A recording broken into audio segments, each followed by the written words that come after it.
La politique migratoire et le fossé qui se creuse entre la CSU et la CDU. La coalition gouvernementale allemande, difficilement mise sur pied en mars, bat de l'aile.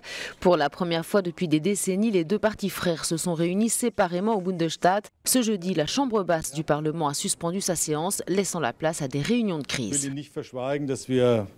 Je ne vous cache pas que nous sommes face à une situation très sérieuse et très grave. Certains parlent même d'une situation historique. La CSU veut contraindre Angela Merkel, très critiquée depuis sa décision en 2015 d'ouvrir les portes du pays à plus d'1 million de réfugiés, à durcir sa politique migratoire. Mais la chancelière allemande persiste à plaider pour une solution européenne globale.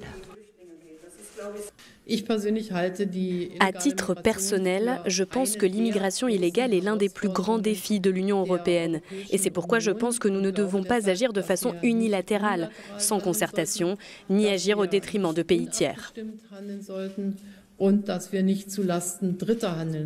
Angela Merkel a demandé plus de temps pour négocier des solutions à la fois européennes et avec les principaux pays d'accueil de migrants. Elle a le soutien de son camp, mais la CSU bavaroise, elle, place les intérêts nationaux avant ceux de l'Europe. Depuis trop longtemps, nous sommes allés de compromis en compromis sur la question de la politique migratoire, sans prendre de décisions fondamentales et claires. Nous devons à nouveau maîtriser la situation en Allemagne.